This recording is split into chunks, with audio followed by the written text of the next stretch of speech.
Dehradun government college का online application form fill up करना शुरू हो चुका है। ये 28 जून 2023 से लेके उसका जो last date online form submission होगा वो है 17 जुलाई 2023। और जो क्लास 12 पास हो चुका है, जो एलिजिबल है, वो जो अगर DNGC गवर्नमेंट कॉलेज में अगर पढ़ना चाहता है तो अभी अपना ऑनलाइन एप्लीकेशन फॉर्म सबमिट कर सकता है। और वो ऑनलाइन फॉर्म फिलअप करने के लिए आपको कहीं बाहर जाना ज़रूरी नहीं है, या कोई साइबर कैफ़े जाना, या कहीं इधर उधर जाना ज़रूरी नहीं है। आप अपना मोबाइल से भी इजीली आप फॉर्म को फिलअप कर सकता है। और ये वीडियो में हम ये बताएगा कि आप कैसे अपना जो ऑनलाइन एप्लीकेशन फॉर्म है उसको कैसे फिलअप करेगा अपना मोबाइल से, या फिर आपका अपना कोई भैया हो या आपका आप लोग का कोई दीदी लोग मोबाइल पकड़ता है वहाँ से आप इजीली वहाँ से भी कर सकता है। तो कैसे करना है बोलने से, तो ये वीडियो को आप कंप्लीट देख लीजिए, तो ऐसे आपको पता चल जाएगा किस टाइप से आप करके अपना जो ऑनलाइन एप्लीकेशन फॉर्म है वो DNGC में एडमिशन लेने के लिए वो इजीली आप कैसे करेगा तो पता चल जाएगा। तो वीडियो को प्लीज़ लास्ट तक देखिए, और अगर आप वीडियो को अच्छा लगा तो प्लीज़ लाइक और शेयर कर दीजिए। तो चलिए शुरू करते हैं। तो सबसे पहले आप अपना मोबाइल का जो भी अगर गूगल क्रोम ऐप से आप उसको ओपन कर लीजिए, जैसे कि मेरा यहाँ पे है। तो गूगल क्रोम ऐप्स ओपन करने के बाद आपका कुछ इस तरह से इंटरफेस आएगा। तो यहाँ पे आप देखने को मिलेगा सर्च और टाइप वेब एड्रेस, यानी कि यहाँ पे आपको DNGC का जो पोर्टल है आप उसको टाइप करना होगा, या फिर आप सिंपली DNGC भी टाइप करने से आपको, जैसे कि मान DNGC, आप यहाँ पे DNGC मार के आप टाइप करके सर्च कर दीजिए। उसके बाद यहाँ पे सबसे टॉप में आपको देखने को मिल रहा होगा देहरादून गवर्नमेंट कॉलेज बोल के, तो आप यहाँ पे क्लिक कर दीजिए। क्लिक करने के बाद आपको कुछ इस तरह से जो देहरादून गवर्नमेंट कॉलेज का जो उसका जो पोर्टल का जो इंटरफेस है कुछ इस तरह से रहेगा। तो यहाँ पे आप देखने को मिल रहा होगा स्टूडेंट लॉगिन, एडमिन लॉगिन, ठीक उसका नीचे में आपको यहाँ पे एडमिशन बोल के जो लेफ्ट साइड में आपका admission, click here for online admission, तो आपको यहाँ पे क्लिक करना होगा। Click here for online admission आपको यहाँ पे क्लिक करना होगा, यहाँ पे आप देखने को मिल रहा होगा। तो यहाँ पे क्लिक करने के बाद तो आपको फिर से कुछ इस तरह का इंटरफेस आएगा। अगर आपका मोबाइल का जो इसका इंटरफेस अगर इस तरह से नहीं होगा तो आप यहाँ पे जो मोबाइल का सबसे टॉप आपका जो टॉप का जो राइट साइड में 3 डॉट्स बार है, आप वो 3 डॉट्स बार को क्लिक कीजिए। क्लिक करने का सबसे नीचे में आपको देखने को मिल रहा होगा डेस्कटॉप साइट। यहाँ पे मेरे ये मोबाइल में इसको यहाँ पे देखिए चेक करके रखा हुआ है, उसको आप अनचेक कर दीजिए। जब अनचेक करेगा तो आप अगर आपका कुछ इंटरफेस कुछ इस तरह से आपका आ रहा है बोलने से, आप हो सकेगा तो मेरा रिकमेंडेड रहेगा कि आप उसको डेस्कटॉप साइट कर दीजिए। यहाँ पे जब आप उसको जो ये 3 डॉट्स बार है आप उसको फिर से क्लिक कर दीजिए। क्लिक करने के बाद आपको यहाँ पे देखने को मिला होगा डेस्कटॉप साइट, यहाँ पे ब्लैंक होकर बैठा हुआ है। अगर आप उसको क्लिक करेगा तो आपका जो इंटरफेस है आप यहाँ पे देख सकते हैं कुछ इस तरह से होगा। तो आपको इजीली आप इसको रीड आउट कर सकता है, और इजीली आप अपना जो फॉर्म है वो फिलअप करने में इजी रहेगा। तो मेरा रिकमेंडेड रहेगा आपका जो ये डेस्कटॉप साइट है ये हमेशा राइट चेक होकर बैठने से बेटर है अपना मोबाइल का। तो यहाँ पे आप जाके जो सबसे टॉप में लिखा होगा अप्लाई फॉर एडमिशन, यहाँ पे अप्लाई फॉर एडमिशन जो कि सेलेक्ट प्रोग्राम, तो आपको एक सेलेक्ट प्रोग्राम करना होगा। अगर आप BSc करना है या BCom करना है या फिर BA करना है, तो मेरा ये केस में हम एग्जांपल देखिए एक BA के लिए हम अप्लाई करेगा। तो यहाँ पे आपको देखने को मिला एंटर मोबाइल नंबर। ये मोबाइल नंबर आपका जो रिसेंट जो मोबाइल नंबर है, जो आपका प्रेजेंट आप जो मोबाइल से यूज़ कर रहे हैं, अगर वही मोबाइल नंबर आप एंटर करने से बेटर रहेगा। जो ये मोबाइल नंबर वही मोबाइल नंबर को डालना है जो आपका अभी प्रेजेंटली आपका पास में है, क्योंकि उसमें एक OTP जाएगा, तो वही OTP को आपको एंटर करना होगा। तो यहाँ पे एक मोबाइल नंबर टाइप कर लेते हैं जो अपना का, जैसे एग्जांपल मेरा लीजिए, मेरा अपना मोबाइल नंबर टाइप कर देते हैं। मोबाइल नंबर टाइप करने का आप चाहे तो सेंड न्यू OTP भी कर सकते हैं। अगर आपने ऑलरेडी पहले कभी आप फॉर्म फिलअप कर चुका है, आपने कुछ आप जो मतलब इनकम्प्लीट फॉर्म फिलअप किया था बोलने से, आप यहाँ पे एंटर ओल्ड OTP पे क्लिक करके, या अगर आप एंटर ओल्ड OTP पे क्लिक करेगा तो आपका जो ऑलरेडी पहले जो एक OTP आया होता है, तो आप उसको अगर एंटर करेगा तो आपका जो इनकम्प्लीट एडमिशन फॉर्म सबमिशन था वहाँ से फिर कंटिन्यू करेगा। अगर आप न्यू से करना चाह रहे हैं, जैसे कि आप न्यूली आप अपना जो एप्लीकेशन फॉर्म को आप न्यू अभी फर्स्ट टाइम कर रहे हैं बोलने से, आप सेंड न्यू OTP पे क्लिक कर दीजिए। तो यहाँ पे मेरा केस में मैं सेंड न्यू OTP पे क्लिक कर देता हूँ। यहाँ पे लिखा हुआ है please take SMS in your mobile and enter OTP, मतलब जो मेरा मोबाइल नंबर जो दिया हुआ है उसमें एक OTP गया हुआ, तो SMS को चेक करने के लिए बोल रहा है। तो यहाँ पे मैं अपना SMS को चेक करेगा। फ़िलहाल तो अभी तक कोई OTP नहीं आया है। तो यहाँ पे आप देखने को मिल रहा होगा नोटिफिकेशन में एक SMS का सिंबल आया हुआ है, लगता है मुझे OTP आया हुआ है। तो यहाँ पे जब मैं मैसेज का ओपन करता हूँ तो यहाँ पे आप देख सकते हैं use OTP 924648 for your admission registration, मतलब ये OTP को हमको यूज़ करना होगा। यहाँ पे एंटर करना होगा 924648 924648। यहाँ पे मैं जब OTP को एंटर करने के बाद यहाँ पे आप देख सकता है प्रोसीड बोल के, आप प्रोसीड कर दीजिए।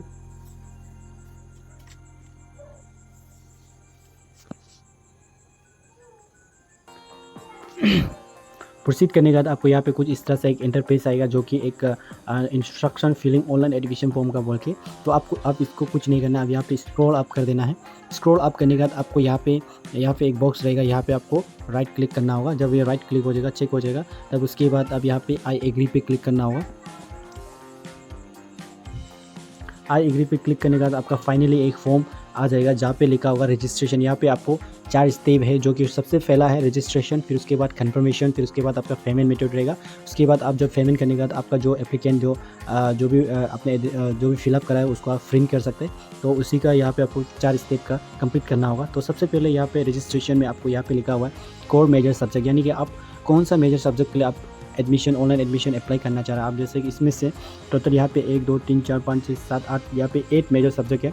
अगर आप किस पे इंटरेस्टेड है तो आप उस पर क्लिक कर दीजिए। जैसे कि अगर आपको इकोनॉमिक्स लेना है बोले तो आप इकोनॉमिक्स पे क्लिक कर दीजिए। आप अगर आप एजुकेशन पे लेना है एजुकेशन पे क्लिक कीजिए। जैसे कि मैं यहाँ पे मेरा केस में मैं यहाँ पे इकोनॉमिक्स लेना चाहता हूँ, तो मैं BA मेजर इकोनॉमिक्स पे क्लिक कर दिया। तो क्लिक करने के बाद आपका ठीक नीचे में एप्लीकेशन फॉर्म अंडर यहाँ पे, तो यहाँ पे जो आपका जो कैचमेंट एरिया है, यहाँ पे अगर आप कैचमेंट एरिया अगर आप कैपिटल अंदर में जैसे कोई भी गवर्नमेंट हाई सेकेंडरी स्कूल में आप पढ़ा है या फिर कोई कैपिटल अंदर में ही आपने 12 पास किया वैसा, तो आप उसका कैचमेंट एरिया में आएगा। उसके बाकी बात जितना भी दूसरा जो भी डिस्ट्रिक्ट रहेगा, जैसे अलग डिस्ट्रिक्ट का आउट ऑफ कैपिटल कॉम्प्लेक्स से बाहर जो भी अगर आपने 12 पास किया है तो वो आपका ऑफन को नॉन कैचमेंट एरिया में आएगा। तो आप यहाँ पे नॉन कैचमेंट एरिया पे क्लिक कर देना है। और यहाँ पे लिखा हुआ है NCC कोटा, NSS कोटा या फिर स्पोर्ट्स कोटा, ये जो स्पेशली उन लोगों के लिए जो NCC जिसके पास NCC कोटा का द्वारा से जो NCC में ज्वाइन किया है और जो NSS में जो ज्वाइन किया है या फिर जो स्पोर्ट्स कोटा का थ्रू से अगर एडमिशन लेना चाहता है तो वो यहाँ पे क्लिक कर सकता है। पर ये मेरा ये केस में मैं यहाँ पे नॉन कैचमेंट एरिया पे क्लिक कर दे रहा हूँ, ओपन कोटा। उसके बाद ठीक उसके नीचे में यहाँ पे आपको देखने को मिल रहा होगा स्टूडेंट फ़ोटो। यहाँ पे आपको अपना जो पास फ़ोटो है आप उसको अपलोड करना होगा। यहाँ पे चूज़ फाइल पे क्लिक करके जब आप उसको चूज़ फाइल पे क्लिक कर देंगे तो आपका जो इंटरनल का जो स्टोरेज है वो यहाँ पे ओपन होगा। तो सबसे पहले आप अपना जो फ़ोटो है, आपका जो फास्ट फ़ोटो है उसका नाम रीनेम करके आप एक ऐसा फोल्डर में रख दीजिए जो इजीली आप उसको जब यहाँ पे आप ओपन करेंगे तो इजीली आप उसको फाइंड आउट कर सकें। तो उसके बाद आप यहाँ पे आपका यहाँ पे स्टूडेंट सिग्नेचर, आप फिर स्टूडेंट सिग्नेचर वही सेम प्रोसेस आप चूज़ फाइल पे क्लिक कर दीजिए। उसके बाद फाइल पे क्लिक करके आपका इंटरनल स्टोरेज खुलेगा तो फिर आप वहाँ से आप उसको अपलोड कर लीजिए। तो अपलोड करके उसके बाद आपको यहाँ पे क्लास 10 का जो मार्कशीट है वो उसको अपलोड करना होगा। उसके बाद आपका जो क्लास 12 मार्कशीट है उसको अपलोड करना होगा। उसके बाद आपको यहाँ पे आपका जो प्रोविजन लिविंग सर्टिफिकेट होता है या जिसको हम लोग TC भी कहते हैं, ट्रांसफ़र सर्टिफिकेट, आप उसको भी आप अपलोड करना होगा। जितना भी यहाँ पे स्टार मार्क दिया हुआ है इसका मतलब है कि ये मैंडेटरी है, आप इसको जैसे भी अपलोड करना होगा। तो उसके बाद यहाँ पे हम लोग का स्पेशली जो हम लोग का यहाँ ट्राइब्स है, अगर आप ST कोटा है जो कि APST है तो आपको TRC सर्टिफिकेट अपलोड करना मैंडेटरी है। वो जो है हम लोग का जो APST लोकल है, ये PRC सर्टिफिकेट अपलोड करना मैंडेटरी है, नहीं तो आपका जो भी आपने यहाँ पे जो एप्लीकेशन फॉर्म फिलअप करेगा आपका इनवैलिड हो जाएगा। इसलिए मैं जितना भी जो ST लोग हैं, जो APST लोग हैं, उसको मैं रिक्वेस्ट करता हूँ आप हो सकेगा तो जो PRC सर्टिफिकेट को ज़रूर अपलोड कीजिएगा। उसके बाद आपका नीचे में आपका जो पर्सनल डिटेल्स होता है यहाँ पे स्टार मार्क जहाँ दिया हुआ है उसको आपको नेसेसरी है आप फिलअप करना है। और यहाँ पे एक नोटिस दिया हुआ है कि do not right mister and miss, यानी कि आप श्री भी नहीं लिखना है। यहाँ पे आपको सिंपली जो आपका नाम है आप उसको कंप्लीट लिख लेना है। उसके बाद जो फादर्स नेम है आप उसको भी लिख लेना है, मदर्स नेम लिखना है। आपका जो परमानेंट एड्रेस है आप उसको मेंशन करना है। जिसका जो कंट्री है, कंट्री तो हम लोग का जैसे कि हमारी इंडिया ही है तो यहाँ पे इंडिया है। उसके बाद जो स्टेट रहेगा वो हम लोग का अरुणाचल प्रदेश है। जहाँ मैं फिलअप कर रहा हूँ आप भी कुछ इस तरह से फिलअप कीजिए। यहाँ पे जो सिटी, अगर आपका जो आप जहाँ पे जो परमानेंट एड्रेस है, अगर आपने सिटी यानी कि अगर आपका कोई आप हेडक्वार्टर में पढ़ रहे हैं तो आप उसको मेंशन कर सकते हैं। जैसे कि मैं यहाँ पे दापोरिजो को मेंशन कर दूँगा क्योंकि मैं दापोरिजो से हूँ, तो दापोरिजो को मैं यहाँ पे मेंशन कर सकता हूँ। अगर आपका जो परमानेंट एड्रेस और जो अभी जो कॉरस्पॉन्डेंट एड्रेस है जहाँ पे आप रह रहे हैं, अगर आपका जो एड्रेस सेम रहेगा तो आप ये सेम एस पे क्लिक कर दीजिए। तो ये ऑटोमेटिकली जो परमानेंट एड्रेस में फिलअप किया था वो यहाँ पे ऑटोमेटिकली जनरेट हो जाएगा सेम टू सेम। उसके बाद यहाँ पे कॉरस्पॉन्डेंट डिस्ट्रिक्ट, अगर आपने इसको आप क्लिक करना होगा जहाँ पे कॉरस्पॉन्डेंट डिस्ट्रिक्ट भी सेम ही रहेगा अगर आपका परमानेंट एड्रेस सेम है तो। और उसके बाद यहाँ पे एक था जहाँ पे लिखा था कॉरस्पॉन्डेंट कंट्री, या कॉरस्पॉन्डेंट कंट्री भी आपका ये ऑटोमेटिकली आ चुका है। अगर आपका नहीं आया वरना आप इसको भी क्लिक करके आप इंडिया कर दीजिएगा। और उसके बाद कॉरस्पॉन्डेंट स्टेट को भी आप हो सकेगा तो अरुणाचल प्रदेश कर दीजिएगा। उसके बाद आप नीचे चलते हैं, यहाँ पे आप देख सकते हैं कैटेगरी, या फिर कैटेगरी आपका होगा जैसे कि सबसे पहले यहाँ पे लिखा हुआ है date of birth as per class 10 certificate. आपका जो क्लास 10 जो मार्कशीट में जो डेट ऑफ बर्थ है आप उसी को ही एंटर कीजिएगा, या कोई उल्टा पुल्टा एंटर मत कीजिएगा। आप सही सलामत जो क्लास 10 का मार्कशीट को देख के वहाँ पे जो डेट ऑफ बर्थ है आप उसी को ही एंटर कीजिए। सबसे पहले आपका डेट रहेगा, फिर उसके बाद आपका मंथ को आप एंटर कीजिएगा, उसके बाद लास्ट आपका होगा ईयर। उसके बाद यहाँ पे आपका जो मोबाइल नंबर है ये ऑलरेडी यहाँ पे एंटर होके बैठेगा। उसके बाद जो कैटेगरी है आप यहाँ पे कैटेगरी आपका एसटी, एपीसी, जनरल, ओबीसी, आप यहाँ पे अगर आप एसटी है तो एसटी, मेरा केस में एसटी है, आप तो एसटी को अपलोड कर देगा। उसका ट्राइब आप कौन सा ट्राइब है, जैसे कि आप निसी हो गया, गालो हो गया, तागिन हो गया, पता नहीं, तो मेरा केस में मैं यहाँ पे तागिन लिख दूँगा। तो आप भी कुछ इस तरह से आप भी अपना जो ट्राइब है आप उसको मेंशन कर दीजिएगा। उसके बाद यहाँ पे रिलीजन, तो रिलीजन यानी कि आप हिंदुज़म, इस्लाम, क्रिश्चियन, जुडिज़म, बुद्धिज़्म, तो मेरा केस में मैं दोनी पोलो हूँ, मैं दोनी पोलो को मानता हूँ, अपना जो कल्चर है मैं उसे फॉलो करता हूँ, तो इसलिए मैं यहाँ पे दोनी पोलो को क्लिक कर दे रहा हूँ। उसके बाद जेंडर, अगर आप फीमेल है फीमेल, तो मेरा केस में मैं मेल हूँ ऑब्वियसली, तो मैं मेल पे क्लिक कर दूँगा। फिर उसके बाद नेशनलिटी, तो यहाँ पे मैं इंडियन कर दूँगा। उसके बाद जो फिजिकल हैंडीकैप इसको मैं नो कर दूँगा। उसके बाद जो पर्सनल ईमेल है, जो आप पर्सनल ईमेल जो रहता है, जो आपका ईमेल को आपको यहाँ पे एंटर करना होगा। जैसे कि मान लीजिए मेरा यहाँ पे ये है मेरा ईमेल। अगर आप लोग को ईमेल करना नहीं जानता, ईमेल को कैसे जनरेट, न्यूली ईमेल कैसे हम जनरेट करें, अगर आप लोग को पता नहीं होने से तो प्लीज़ कमेंट कर दीजिएगा, और हो सके तो मेरा इस नंबर पे व्हाट्सएप है, आप यहाँ पे व्हाट्सएप कर दीजिए, ताकि ईमेल क्रिएट करना अगर आपको नहीं जानता है बोलने से, तो मैं ईमेल कैसे क्रिएट करेगा उसका बारे में वीडियो बना देगा। और हो सके तो आप लोग यूट्यूब में भी सर्च कर सकते हैं हाउ टू क्रिएट ईमेल, तो आपको पूरा बहुत सारा ट्यूटोरियल वीडियो मिल जाएगा। और उसके बाद यहाँ पे एक्स्ट्रा करिकुलर एक्टिविटी, यानी कि आपका पास कोई एनसीसी सर्टिफिकेट है या एनएसएस सर्टिफिकेट है, या फिर कोई कल्चरल एक्टिविटी सर्टिफिकेट है, या कोई स्पोर्ट्स का तरफ से कोई सर्टिफिकेट है बोलने से, तो आप उस पर क्लिक कर दीजिए जो सर्टिफिकेट है। अगर एनसीसी है तो एनसीसी पे क्लिक कर दीजिए, एनएसएस है तो एनएसएस पे क्लिक कुछ इस तरह से कर सकता है। तो मेरा केस में मैं कोई भी एक करिकुलम एक्टिविटी हम नहीं किया है, तो मैं यहाँ पे पूरा अनचेक कर दूँगा। उसके बाद ब्लड ग्रुप, अगर आपको ब्लड ग्रुप पता नहीं है तो मैं रिकमेंडेड करूँगा आप कोई फार्मेसी में जाइए जहाँ ब्लड टेस्ट करता है, आप वहाँ जाके आपको ज़्यादा नहीं 100 रुपीज़ लेगा। उसके बाद आप उसको अपना जो ब्लड है आप उसको टेस्ट करके अपना जो भी ब्लड ग्रुप है आपको वो बता देगा आपका जो ब्लड ग्रुप है। तो मेरा केस में मैं यहाँ पे बी पॉजिटिव हूँ, तो मैं बी पॉजिटिव को एंटर कर दूँगा। उसके बाद आपका जो name of institute last attend, यानी कि आप इसमें वो इंस्टीट्यूट को आप नाम डालना है जो प्रेजेंटली आप क्लास 12 को जो आपने जहाँ पढ़ा है उसी स्कूल का नाम को आपको यहाँ पे एंटर करना होगा। जैसे कि मेरा केस में मैं मान लूँगा government high secondary school Daporijo पे मैं पढ़ा हूँ, तो यहाँ पे मैं government high secondary school Daporijo को मैं सर्च करता हूँ। Government high secondary school Daporijo में यहाँ पे जहाँ स्कूल में आपने पढ़ा आप उसी को क्लिक कीजिए। तो मैं यहाँ पे government high secondary school Daporijo पे क्लिक करता हूँ। फिर उसके बाद यहाँ पे आधार कार्ड नंबर, ये जो आधार कार्ड नंबर है, अगर कोई आधार कार्ड नहीं बनाया बोलने से मैं रिकमेंडेड करूँगा आप ये जो अपना कोई भी नहीं जहाँ पे आधार कार्ड बनवाता है आप वहाँ पे विजिट करके प्लीज़ बना लीजिए। बिना आधार कार्ड का आप यहाँ पे आगे जा ही नहीं सकते, क्योंकि यहाँ पे स्टार मार्क दिया हुआ है, आप मैंडेटरी है, बिना आधार कार्ड का आप ये ऑनलाइन एप्लीकेशन फॉर्म फिलअप ही नहीं कर सकेगा। तो मेरा एडवाइस रहेगा आप जल्दी से जल्दी जाके अपना जो आधार नज़दीक जहाँ पे आधार कार्ड जनरेट बनाता है आप वहाँ पे विजिट करके आधार कार्ड बनवा लीजिए। उसके बाद आधार कार्ड को फिलअप करने के बाद जैसे कि मान लीजिए मैं यहाँ पे कोई भी एक आधार कार्ड नंबर एग्जाम्पल एंटर कर देता हूँ। उसके बाद जो आपका एसबीआई बैंक का अकाउंट नंबर है आप उसको भी एंटर कर लीजिए। यहाँ पे आप देख सकते हैं ABC ID. ABC ID means यानी कि एकेडमिक बैंक ऑफ क्रेडिट, यानी कि आपको भी एक एबीसी आईडी जनरेट करना होगा। तो आप अगर एबीसी आईडी जनरेट करने नहीं आता है वैसे आपको यहाँ पे दिया हुआ है वॉच यूट्यूब, ये जो वॉच है ट्यूटोरियल वीडियो है कि आप कैसे एक एबीसी आईडी जनरेट कर सकते हैं। अगर आप लोग को ये जो वीडियो है इसको भी देख के अगर आप लोग को करने नहीं जान रहा है बोलने से आप लोग या मेरा ये वीडियो का जो कमेंट में आप ज़रूर लिखिए एबीसी आईडी जनरेट करने के लिए, तो मैं जनरेट कर लूँगा, आपको करके दिखा दूँगा। जैसे मैंने जिस तरह से मैंने यहाँ पे अपना का जो जनरेट करके रखा हुआ है, तो मैं यहाँ पे एबीसी आईडी का जो भी ये आईडी नंबर है तो मैं इसे कॉपी कर लूँगा। कॉपी करके मैं यहाँ पे एंटर कर देता हूँ, यहाँ पे मैं एंटर कर देता हूँ। एंटर करने के बाद आप यहाँ पे लिखा हुआ है 12th एग्जामिनेशन मार्क डिटेल्स, यानी कि आपका जो 12 में आपने कितना मार्क कैरी आउट किया है आप उसको मेंशन करना होगा, और आपका जो सब्जेक्ट को आपने एग्ज़ाम दिया हुआ है उसको आप यहाँ पे मेंशन करना होगा। जैसे कुछ इस तरह से मेरा यहाँ सबसे पहले हिस्ट्री को मैं यहाँ पे मेंशन करता हूँ, जो कि हिस्ट्री है मेरा 58 आउट ऑफ कितना मार्क्स से टोटल मार्क यानी कि 100। तो आप भी कुछ इस तरह से यहाँ पे पूरा फिल कर लेना है। तो उसके बाद आप यहाँ पे जब फिल करने का यहाँ पे आपको सबसे टॉप में यहाँ पे देखने को मिल रहा होगा, फिर आपका होता है डिटेल्स ऑफ लोअर एग्जामिनेशन, यानी कि आपका क्लास 12 का जो भी मार्कशीट टोटल मार्कशीट को आपको यहाँ पे डिटेल्स फिलअप करना होगा।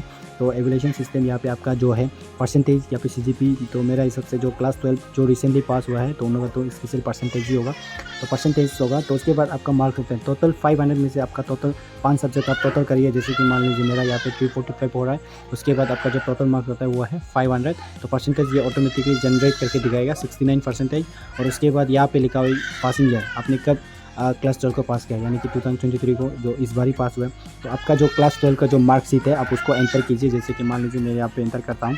फिर उसके बाद आपको यहाँ पे आपका जो जैसे कि आपका इग्नू था, इग्नू बोलता है, जैसे कि आपका नॉइज़ जो कि ओपन स्कूल से आप पास किया है, या फिर कोई आधा या फिर CICE। तो हम लोग का केस में क्या है, इसमें से CBSE रहता है, तो मैं CBSE को क्लिक कर देता हूँ। उसके बाद आप यहाँ पे 10 का जो मार्कशीट का डिटेल्स को फिलअप करना होगा। तो आप यहाँ पे 10 का अगर CGP है तो CGP कीजिए, अगर आपका परसेंटेज में तो परसेंटेज को क्लिक कीजिए। तो मेरा केस में परसेंटेज है। और उसके बाद 10 का जो टोटल मार्क्स है 300, जैसे कि मान लो 65। उसके बाद यहाँ पे टोटल मार्क है 500। तो आपका ये जो ऑटोमेटिक जनरेट करके दिखाएगा। उसके बाद पासिंग ईयर कब हुआ था, 2020 को हुआ है, 2020 को हुआ था। उसके बाद अब यहाँ पे उसका क्लास 10 का जो मार्कशीट है उस पर आपका रोल नंबर होगा, आप वो रोल नंबर को आप एंटर कीजिए कुछ इस तरह से। उसके बाद आपका जो ये जो CBC है, तो मैं यहाँ पे CBC पे एंटर कर दूँगा। उसके बाद आपका जो लास्ट आपका फॉर्म फिलअप रिमेनिंग रह गया गार्जियंस डिटेल, यहाँ पे आपको गार्जियंस का डिटेल्स फिलअप करना होगा। तो आप मैं रिकमेंड करूँगा आप जो गार्जियंस का डिटेल्स डालेगा वो जो आप ये विवेक क्या बोलता है, आप ईटानगर अंदर का डालिएगा या फिर नाहरलगुन अंदर का डालिए, ताकि कॉरस्पॉन्डेंट एड्रेस के लिए आसान रहेगा। तो मैं रिलेशनशिप विद गार्जियंस, यहाँ पे आपको जो आपने यहाँ पे जिसका भी नाम दिया है उसका रिलेशंस का बता दीजिए। आप जैसे सिस्टर, ब्रदर, ऐसे कुछ भी एक लिख सकता है। अगर वो आपका सिस्टर है आप सिस्टर, या फिर ब्रदर है ब्रदर, तो आप यहाँ पे मेंशन कर सकता है। उसके बाद गार्जियंस का कॉन्टैक्ट नंबर दे दीजिए, यहाँ पे गार्जियंस का कॉन्टैक्ट नंबर दे दीजिए। तो कॉन्टैक्ट नंबर देने के बाद जब आप पूरा ये डिटेल्स को फिलअप करने के बाद आप जो इस पर सबसे नीचे में आपको यहाँ पे देखने को मिल रहा होगा नेक्स्ट, आप वो नेक्स्ट पे क्लिक कर दीजिए, नेक्स्ट पे क्लिक कर दीजिए। तो जब आप नेक्स्ट पे क्लिक करेगा, अगर मेरा यहाँ पे ये जो फॉर्म फिलअप है वो इनकम्प्लीट है, इसका कारण से यहाँ पे सबसे टॉप में आपको पूरा मेंशन करेगा प्लीज़ अपलोड स्टूडेंट फोटो। जो आपने नहीं फिलअप किया तो आपको यहाँ पे पूरा रेड करके आपको यहाँ पे नोटिफिकेशन दिया जाएगा। तो आप यहाँ पे देख देखिए जहाँ आपने फिलअप नहीं किया है आप वहाँ पे फिलअप कर लीजिए। और यहाँ पे जो सबसे पहला जो एप्लीकेशन फॉर्म है, जो कैचमेंट एरिया होता है, यहाँ पे सिर्फ ओनली लिखा हुआ है एरिया जो वो अंडर कैचमेंट BA के लिए सिर्फ कैपिटल कॉम्प्लेक्स के लिए सिर्फ है। जो BA में एडमिशन करेगा उसका कैचमेंट एरिया जो सिर्फ कैपिटल कॉम्प्लेक्स के लिए सिर्फ है। तो बाकी बात जो है पूरा नॉन कैचमेंट एरिया में जाएगा। तो उसके बाद आप अभी जब आप उसको नेक्स्ट जो पूरा डिटेल्स फिलअप करने का जो नेक्स्ट करेगा, तो नेक्स्ट करने के बाद आपको कुछ इस तरह का इंटरफेस आएगा। यहाँ पे ये है कंफर्मेशन पेज, जो आपने रजिस्ट्रेशन में जो भी डिटेल्स आपने फिलअप किया तो उसका जो भी डिटेल्स यहाँ पे आपको कंफर्मेशन लेना होगा। तो आप प्लीज़ हो सके तो इसको फिर से वेरीफाई कीजिए, अच्छा से चेक कीजिए कहीं अगर मिसप्लेस हो गया आपका, जैसे कि आपका स्पेलिंग में या माँ का नाम में या आपका डेट ऑफ बर्थ में अगर कहीं मिस्टेक हो गया तो इसको यही पेज पे आप अभी एडिट कर सकता है। इसको आप स्क्रॉल अप कीजिए, स्क्रॉल अप करने के बाद जो आप कंफर्मेशन का जो बगल में एडिट बटन है आप उसको क्लिक करके एडिट भी कर सकता है। पर मेरा केस में मैं कंफर्म कर दूंगा क्योंकि मेरा जो भी डिटेल्स है वो ओके है, तो मैं कंफर्म पे क्लिक कर दिया। जब कंफर्म पे क्लिक करने के बाद आपको पॉपअप नोटिफिकेशन आया है, ओके कर दीजिए इसको। ओके करने के बाद आपका ये जो है पे मेथड का जो इंटरफेस है वो आ जाएगा, जिस पे लिखा हुआ है pay now by debit card and credit card, या फिर आप इसको डेबिट कार्ड से भी दे सकते हैं, क्रेडिट कार्ड से भी आप इसको पेमेंट कर सकता है, यानी कि आप ATM कार्ड होने से आप इजीली पेमेंट कर सकता है। और उसका जो एडमिशन फ़ी चार्ज है वो है ₹350। तो उसके बाद आप जो आप पे नाउ डेबिट कार्ड पे मैं जब क्लिक कर देता हूँ तो आप यहाँ पे देख सकते हैं। तो चलिए इसको पे करके देखते हैं। पे नाउ पे क्लिक करने के बाद आप यहाँ पे देख सकता है ये है बैंक ऑफ बड़ौदा। तो आपका कुछ इस तरह का एक इंटरफेस आएगा जिस पे लिखा हुआ है कार्ड नंबर XYZ जो कार्ड नंबर होता है, जो आप वहाँ पे ATM कार्ड का जो 16 डिजिट जो कार्ड नंबर होता है आप उसको एंटर करना होगा जो प्रॉम्प्ट में। उसके बाद जो एक्सपायरी डेट होता है जो मंथ सबसे पहले लिखना है, उसके बाद ईयर होगा। उसका ये जो CVV कोड जो होता है आप ATM कार्ड का जो बैक साइड में आपका जो वाइट लाइन रहेगा उसका ठीक लास्ट में आपका 3 डिजिट बोल के एक मेंशन किया होगा, 682 या ऐसे 863 ऐसे बोल के 3 डिजिट्स का होगा, आप उसको एंटर करना होगा CVV में। उसके बाद कार्ड होल्डर नेम में आपको ATM कार्ड का जिसका भी नाम लिखा हुआ है आप उसको एंटर करना होगा। उसके बाद टाइप ऑफ कैरेक्टर ये जो इसमें कैप्चा है आप उसको एंटर करके पे नाउ पे क्लिक कर दीजिए।